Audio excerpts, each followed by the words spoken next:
রাজ্য তথা ভিন রাজ্যের বহু পুণ্যার্থী গঙ্গাসাগর মেলার সময় ভিড় জমায় গঙ্গাসাগরের পূর্ণভূমিতে। আর সেই স্মৃতি ধরে রাখতে চলে সাগর বক্ষের ছবি তোলা। তবে এবারের সেই ছবি একেবারে 1 মিনিটের মধ্যে হাতে নাতে পেয়ে যাচ্ছেন পুণ্যার্থীরা। আর যা পেয়ে খুশি সকল পুণ্যার্থী।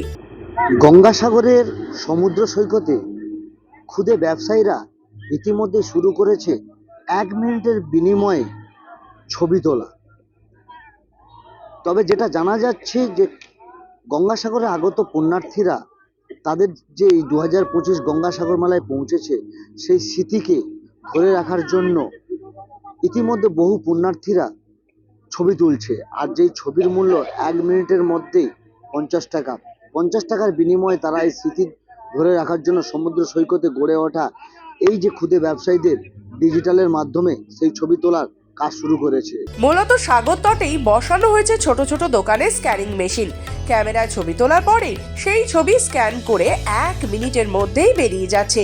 প্রতি ছবি পিছু নেওয়া হচ্ছে 50 টাকা। তবে মোবাইলের ডিজিটালাইজেশনের যুগে বেশ কিছুটা খামতি পড়লেও একেবারে ছবি তুলে সঙ্গে সঙ্গে তা হাতে নাতে পেয়ে যাওয়ায় খুশি পুণ্যার্থীরা। গঙ্গাসাগরে ছবি তুলছেন, কারণটা কি? এইগুলো স্মৃতি হিসেবে থাকবে সারা বছরের জন্য, এই জন্যই তুলে রেখেছি। মানে কখন কার সঙ্গে দেখা হবে সেটা তো বলা যায় না, যেটা এখন সামনে আছে সেটাই করছি। 50 টাকা করে নিল, 1 মিনিটের মধ্যে দিয়ে দিচ্ছে। কত টাকা করে নিল ছবি? 50 টাকা করে নিল। কত সময়ের মধ্যে পেলেন? বেশিক্ষণের মধ্যে না, তাড়াতাড়ি দিয়ে দিয়েছে, 1 মিনিটের মধ্যে।